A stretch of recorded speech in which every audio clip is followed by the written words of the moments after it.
Shabbat Nachamu. I'm recording this just before Shabbat Nachamu. What is it? Well, it's the Shabbat after Tisha B'Av. The Shabbat before Tisha B'Av is called Shabbat Chazon, the vision. Shabbat Nachamu is called the Sabbath of comfort. Nachamu, Nachamu Ami are the words of Isaiah. So what is this all about? Well, during most of the year, the haftorot, the prophetic portions selected from the middle part of the Hebrew Bible, from the Nevi'im section, have to do with a theme from the Torah portion.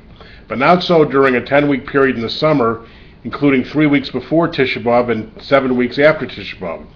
The 3 weeks before Tisha B'Av include haftorahs from Jeremiah and Isaiah, and they're very tough haftorahs, basically saying that because of Israel's great sins, terrible destruction will happen. And then for the 7 weeks following Tisha B'Av, after we commemorate the horrible events of Tisha B'Av, including the destruction of both temples, the expulsion of Jews from England in 1292, the expulsion of Jews from Spain in 1492, we need to be comforted. The Jewish people were in despair. They felt God had abandoned them. They were forlorn. And so we have 7 beautiful, very comforting haftorot from Isaiah.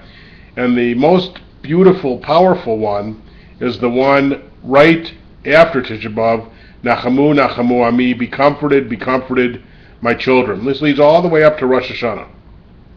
So a little bit of background, just primer on Tisha B'Av. Moses is about 1250 BCE. The first kings of Israel, David and Solomon, are about 1,000. In 722, the Assyrians conquered the 10 northern tribes, and basically what was left was the city of Jerusalem and the tribe of Judah. That's why we're called Jews today. In 586, the Babylonians conquered, which is today's Iraq, conquered Judah and destroyed the temple of Jerusalem that had been built by King Solomon.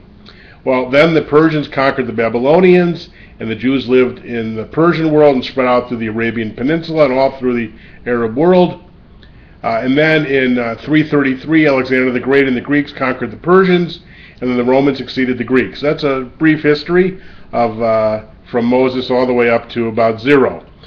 Well, when the Romans took over, the Jews rebelled again. They had rebuilt the temple. When Cyrus, the king of Persia, allowed the Jews to go back and rebuild the temple in the 500s BCE. And it lasted all the way up to 70 CE when the Romans sacked Jerusalem and burnt the second temple to the ground, also on the 9th of Av in the year 70 this time.